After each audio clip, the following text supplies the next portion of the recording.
I never believed in ghosts. I used to think haunted house stories were just urban legends, exaggerated tales passed down to scare kids. But that was before I moved into the old house on Willow Street. Before I heard the noises beneath the floorboards. Before I found the basement door hidden behind an old bookshelf, bolted shut from the outside. It started small, the kind of things you brush off. A cold draft, even when the windows were shut. The faint sound of something shifting in the walls at night.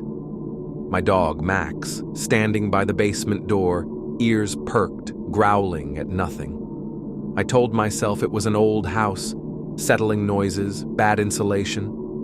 But then I started waking up at exactly 3:12 a.m. every night. No alarm, no sound, just me, eyes snapping open, heart pounding like I had just been shaken awake by something unseen. I tried to ignore it. I really did. But then I noticed the scratches on the basement door, long, uneven claw marks that hadn't been there before. I told myself it was nothing. I stopped telling myself that the night I heard the whisper. It came from the other side of the basement door, low, raspy. "Let me out." I froze. The words were barely more than a breath, but I heard them, clear as day. "Let me out." My first instinct was to convince myself I imagined it. Maybe I was still half asleep. Maybe it was the wind, except the windows were shut. Maybe it was the pipes, except pipes don't whisper in desperate, pleading voices. Max whimpered beside me, his tail tucked between his legs. His ears twitched, following something I couldn't see. I swallowed hard. "Who's there?"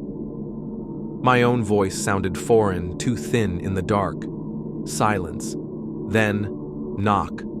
Just once, from the other side of the door. I stepped back so fast I almost tripped. My stomach felt like it had turned inside out. I stood there for what felt like forever, waiting, listening. Nothing. And then something changed. The air around me felt different, charged, heavy. A faint metallic taste coated my tongue like the air before a thunderstorm. The room smelled wrong, like damp wood and something else. Something rotten. I should have left. I should have turned around, walked away, pretended none of this ever happened. But I didn't. Instead, my shaking hand reached for the rusted basement doorknob. And that's when I felt it. The knob was warm. Not just warm, hot, like someone had been holding it from the other side. And then it turned. I jerked my hand back as the doorknob twisted on its own. Number not possible. My mind scrambled for a logical explanation, but my body already knew the truth. Something was on the other side, and it wanted out. I stepped back, my breath coming in short, shallow gasps. My heart pounded so hard it felt like it might burst through my ribs. Then, scratching. Not slow, tentative scratches like a rat or a stray animal. These were deliberate, frantic, like fingernails raking against the wood, trying to claw their way through. Max lost it. He lunged at the door, barking and snarling like he was ready to rip whatever was behind it apart. But something was wrong with his bark. It echoed back weirdly, like the sound was being swallowed. Then, a giggle, a high-pitched, choked sound, a laugh that didn't belong to anyone in this house. My legs nearly gave out. The scratching stopped. For a second, there was nothing. Just the sound of my own ragged breathing, the distant hum of a streetlight outside. Then, from behind the door, in a voice that was mine, "Why did you lock me in?" I felt my stomach drop. The voice was mine. Exactly mine. Same tone, same pitch, like an echo of something I had never said. Max's barking turned into a low, trembling whimper. His body hunched down, ears flattened, his tail tucked so tight It nearly disappeared between his legs. He was terrified, and that scared me even more than the voice. I took another step back. The air had shifted again. It felt thick, dense, like I was standing at the bottom of a deep, dark ocean. The metallic taste in my mouth grew stronger. My vision blurred for half a second, and I swore I saw the shadows on the walls move, stretching like twisted fingers. Then, 3 more knocks. Slow, rhythmic, intentional. I couldn't move. My legs felt like they had been cemented to the floor. I wanted to scream, to run, to do anything except stand there and listen. But then the whisper came again, and this time it was closer. "Why did you lock me in?" It wasn't coming from the door anymore. It was behind me. I turned so fast I nearly lost my balance.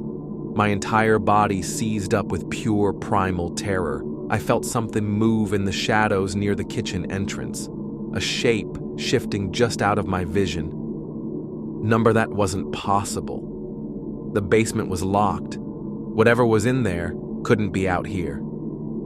A floorboard creaked in the hallway. Then, from the kitchen, in a voice that was still mine, but distorted, stretched like a tape played too slow, "You shouldn't have come back." Max yelped and bolted into the living room, his paws scrambling against the wooden floor. I turned toward the front door, ready to run, but then the basement door burst open. Not like a door being pushed. Not like someone stepping out. It exploded outward, splintering at the hinges, wood flying across the room like shrapnel. And then I saw it. I saw what had been whispering to me. I wish I could say it looked like a monster. Something with sharp teeth and glowing eyes. Something out of a horror movie. But it wasn't.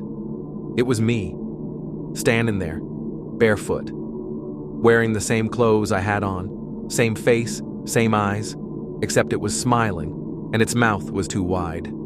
Far, far too wide. Then, before I could scream, it spoke one last time. "Now we can switch." I couldn't breathe. The thing standing in the wreckage of the basement door wasn't just similar to me, it was me. Every detail was exact, down to the tiny scar on my chin, the slight crook in my nose. But there was something off, something wrong. Its eyes weren't blinking. Its smile wasn't fading. It took a step forward, barefoot, slow, casual, like it had all the time in the world. Max wasn't moving. He stood frozen near the couch, his chest rising and falling in short, sharp gasps. His eyes were wide and glassy, like he was looking at something far worse than I could see. My legs finally worked again. I stumbled backward, heart hammering so hard I thought I might pass out. "What?" My voice cracked. I couldn't even get the words out. The other me tilted its head, and then it said something that made my entire body turn to ice. "You took too long." My brain screamed at me to run. Run now. Run fast. But my body wouldn't listen. The air around me was heavy, thick, like invisible hands were pressing me down. Then it took another step, and another, and I finally saw its feet. Its feet weren't touching the ground. They hovered just slightly above the floor, like it had just stepped out of something that wasn't completely in this world. My stomach twisted, nausea clawing up my throat. I forced myself to step back, one foot, then the other. My body felt like it was wading through water. The thing that looked like me sighed, a slow, disappointed sound. Then it reached into its own chest. I swear to God, I saw its fingers sink through its skin, disappearing into the space where its heart should have been. And then it pulled something out.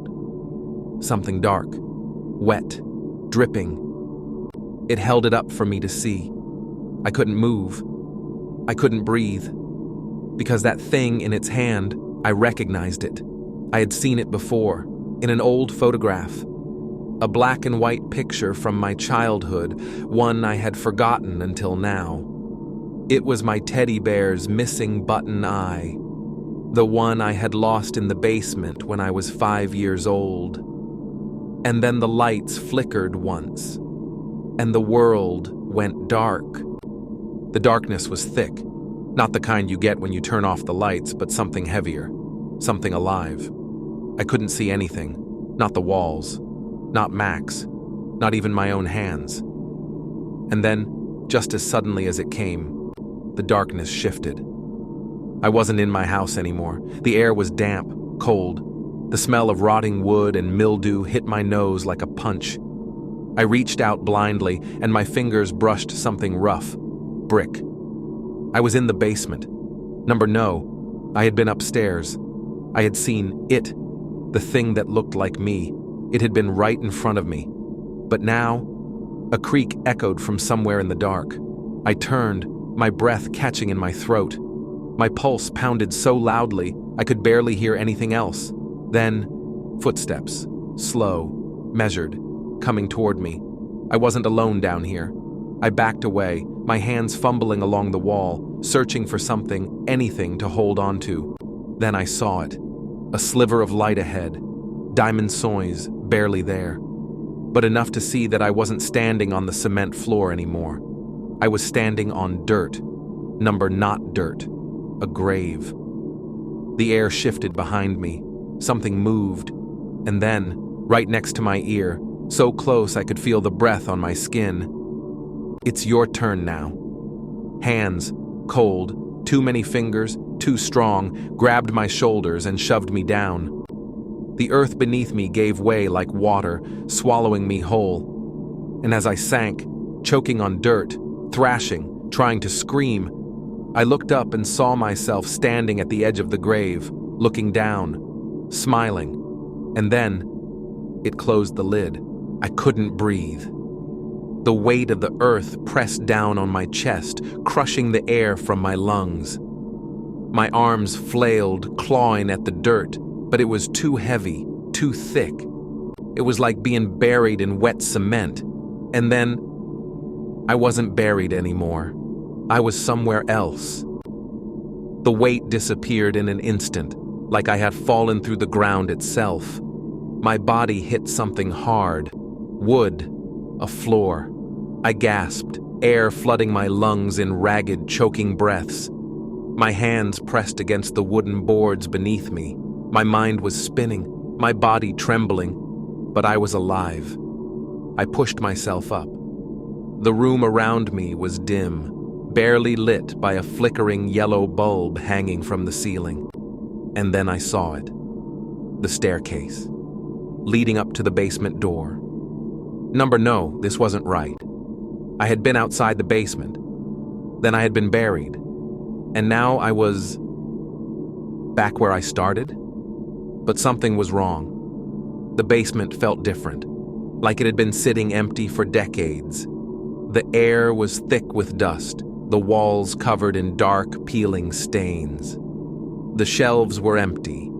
The old boiler in the corner was rusted over. And then my stomach dropped. Because at the top of the stairs, the basement door was open. I could see the hallway outside. I could see the light from the living room, the couch, the lamp, and then I saw myself, standing just beyond the doorway. My other self, the thing that had taken my place. It looked at me with a blank expression, head slightly tilted. Then, slowly, it raised one hand and pressed a single finger to its lips. Shh. I scrambled to my feet, running up the stairs. I didn't care what was happening. I just knew I needed to get out. But the moment I stepped through the doorway, I wasn't in my house anymore. I was in a different living room, one I didn't recognize. The furniture was arranged differently. The walls were painted a dull green. There were framed pictures on the shelves, but none of them were of me. And then I heard it, a voice from down the hall. "Hey, honey, is that you?" A man's voice. I didn't know it. Footsteps approached. A shadow moved at the end of the hallway, and that's when I realized I was in someone else's house, and someone else was in mine. I froze. The footsteps came closer, slow and steady, like whoever was in the house wasn't in a hurry, but they knew I was there. "Sweetheart?" The man's voice called again, softer this time. "Are you feeling okay?" A shadow stretched across the hallway floor. I backed up, heart pounding so hard I thought my ribs would crack. My mind was spinning. This wasn't my house. None of this was mine. I turned toward the front door, ready to run, but the moment I moved, the voice sharpened. "Hey, wait!" I bolted. My feet barely touched the floor as I raced to the door, my fingers fumbling at the handle. It was locked. No, not just locked.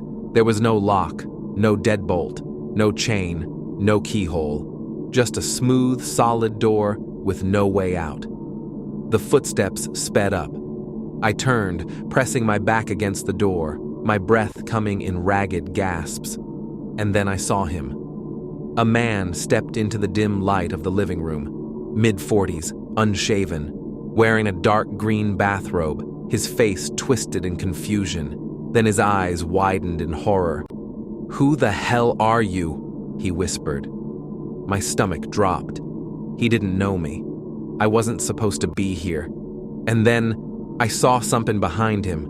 A shadow moved in the hallway. It was subtle, barely there, but my eyes locked onto it immediately. And then I realized it wasn't a shadow. It was a hand. Something was crawling along the ceiling. Long fingers, pale, stretched skin, too many joints. The man hadn't seen it yet. He was still staring at me, his face twisted in fear and confusion. And then the thing dropped down behind him. He didn't even have time to scream. A hand, not a human hand, something worse, wrapped around his face and yanked him backward into the dark hallway. His feet scraped against the floor, kicking wildly, his fingers grabbing at nothing. I heard a single, sharp crack. Then, silence. My body wouldn't move. Then, slowly, too slowly, the thing in the darkness began to step forward.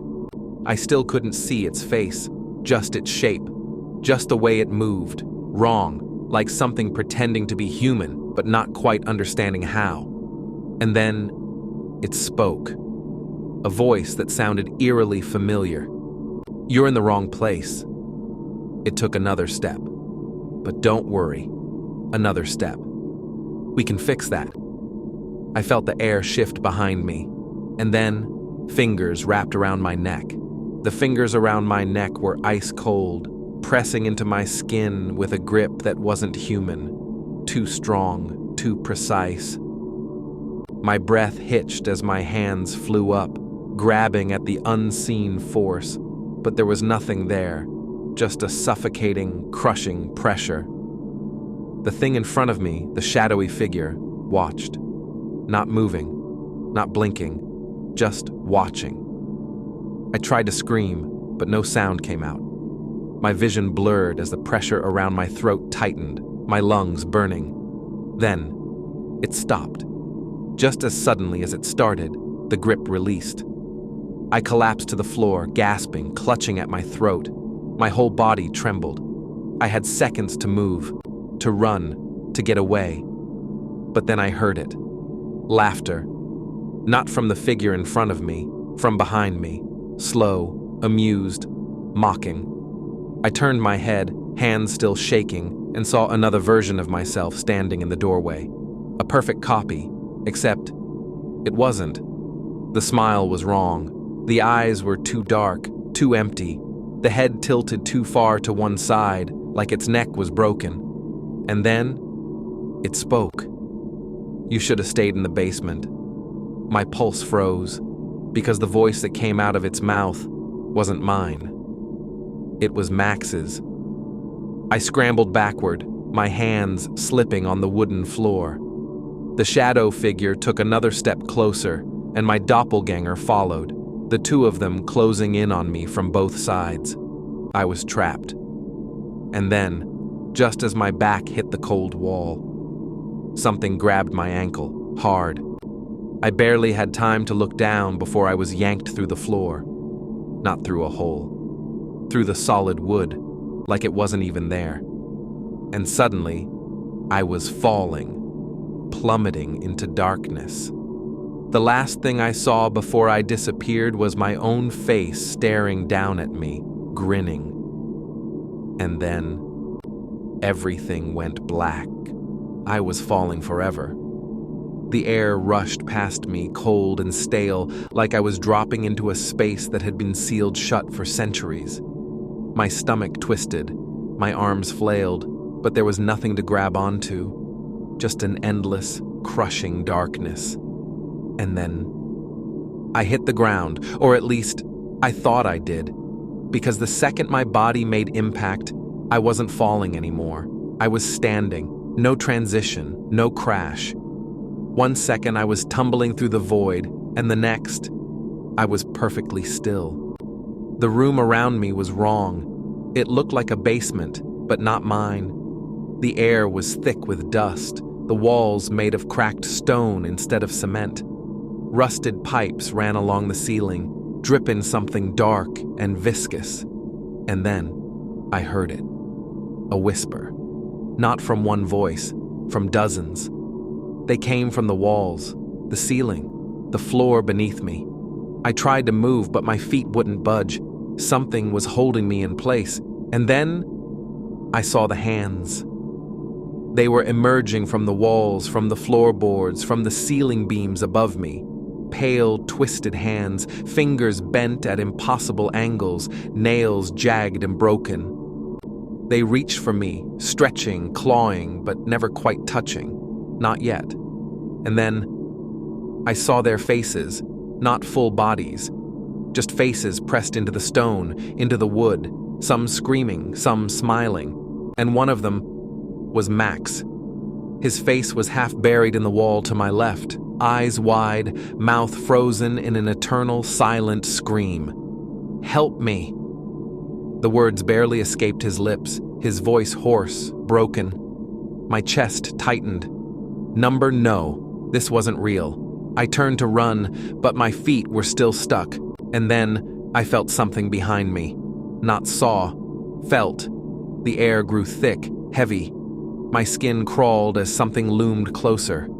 Then, hot breath against my ear. "You don't belong here." A hand clamped over my mouth. Fingers dug into my skin, yanking me backward. My body lurched, the whispers exploding into screams. And then, I was back in my house, standing in the middle of my living room. The TV was on. The lights were warm. The air smelled like home. But something was wrong. And then, I saw it. The basement door. It was wide open. And at the top of the stairs, someone was standing there. Not me, not Max. Something else. Something wearing my face. And it smiled. I couldn't move. The thing standing at the top of the basement stairs had my face, but it wasn't me. Its smile stretched just a little too wide. Its eyes were wrong, too dark, too deep, like there was nothing behind them. It tilted its head, watching me. Then, in a voice that sounded exactly like mine, it spoke. "You shouldn't have left." My stomach dropped. And then, it stepped forward. I stumbled back, heart slamming against my ribs. The air around me felt heavy, like the whole house was pressing down on me. This isn't real. This isn't real. I turned, reaching for the front door, my fingers clawing at the handle. No lock, no keyhole. Just like before. The thing behind me laughed. Not a normal laugh. A dry, hollow sound, like it had been laughing for centuries and had finally forgotten how. Then, I heard something else. A whisper. But not from the thing at the stairs, from the basement. Low, urgent. Don't let it touch you. I froze. My breath caught in my throat. And then I felt it. A hand on my shoulder, cold, solid, fingers pressing into my skin. I whipped around, but nothing was there. Nothing but empty space. But when I looked down, my own shadow was wrong. It wasn't connected to my feet anymore. It was longer, stretching toward the thing at the stairs. And then it moved. Not me. My shadow. It twitched like something was pulling it toward the basement, dragging it. And I felt it. A deep, crushing pull in my chest. Like something was trying to rip me out of my own body. The thing at the stairs took another step, its smile growing, its arms opening wide. And then it whispered something that made my blood run cold. I was never in the basement. I felt the pull harder now. My knees buckled, my vision blurred. My own shadow was peeling away from me, stretching toward the open door. I tried to fight it, to move, to do anything. But then, just before the darkness swallowed me, I saw someone else standing behind the thing at the stairs. A shape, a figure. And I swear to God, it looked like Max. But his eyes were black, and he was smiling too. I couldn't breathe. The force pulling at my shadow grew stronger, like invisible hands were peeling me away from myself. My legs buckled, and for a second I felt weightless, like I was being sucked into something deeper, darker than the basement itself. Then, a whisper, right in my ear. "Let go!" I jerked back, just as my knees hit the floor, my hands slamming against the wood. My own shadow stretched out in front of me, shifting, distorting, twisting into something that wasn't mine anymore. The thing at the top of the stairs laughed again, but this time it wasn't just using my voice. I heard Max's voice too, and my mother's, and my father's. Voices of people I knew, people who shouldn't be here. Then I saw it, the shadows on the walls. They weren't just moving, they were watching. Eyes, hundreds of them, flickering open, blinking in and out of existence like static, following me, waiting. I forced myself to move, scrambling to my feet, heart hammering. The front door was still locked, the windows nailed shut. The thing at the stairs took one more step forward, and then so did Max, or at least the thing that looked like Max. He moved slow, tilting his head, his dark, empty eyes locked on mine. And then, in a voice that sounded almost right, almost real, he said, "You don't even remember, do you?" Something inside me twisted. Remember what? He took another step, closing the distance between us. The thing wearing my face did the same. I backed away, but my own shadow didn't move with me. It was still reaching toward them, still stretching toward the basement, like it wanted to go back, like it belonged there, like I belonged there. And then a memory hit me, not one I recognized, not one I should have had. A basement, but not this one. Somewhere darker, older, stone walls, dripping with something thick and black, the air heavy, suffocating. And in the middle of the room, a chair, old, wooden, strapped with thick leather belts, and someone was sitting in it, me, but younger, a child, struggling, screaming, something towering over me, something with no face. And then, a voice. "If you ever leave, we will take you back." The memory shattered, and I was back in my house, back in the moment. But now I understood. This wasn't just a haunting. This was a return, and I had been here before. The thing wearing my face grinned wider. Max, or what used to be Max, lifted a hand, and then, in a voice dripping with something wrong, he whispered, "Welcome home." The lights flickered, the shadows closed in, and the last thing I heard was the basement door slamming shut. Darkness, heavy, suffocating, I couldn't see, I couldn't move. My breath came in short, ragged gasps echoing off unseen walls. Then, a sound, a low creaking like old wood bending under pressure, footsteps, coming closer. A light flickered on, diamond soys, yellowish. I was back in the basement, but this time I wasn't alone. I turned my head, my body stiff, slow, like something was holding me in place. The walls were breathing. The stone pulsed, shifting under the dim glow of a single swaying light bulb. And in front of me, the chair, the one from my memory, and strapped to it was me. Or someone that looked exactly like me, pale, hollow-eyed, gagged, struggling against the restraints, veins bulging against the leather straps. I stumbled back, my pulse roaring in my ears. This isn't real. It can't be real. The thing in the chair thrashed harder, its eyes locking onto mine, wide, pleading. It was trying to tell me something. Then, their mouth opened. The gag fell away, and in my own voice, warped and choked with terror, they screamed, "It's not me! It's not me! Don't let it take you!" A sharp pain tore through my skull. I clutched my head, knees buckling. The walls screamed with them, faces, dozens of them, emerging from the stone, their mouths wide, their eyes hollow pits. The voices overlapped, drowning me. "Don't listen. It's lying. This is where you belong." Then, a whisper in my ear. One voice, clear, calm. "Switch." I turned, just in time. The thing that had been pretending to be me stood right behind me. Its face was cracked now, splitting at the edges, revealing something black and shifting underneath. It smiled. "Time's up." I felt it then. The pull, like invisible hands grabbing me, yanking me toward the chair. The thing lunged forward, its face melting, turning into mine, its voice twisting into a perfect copy of mine.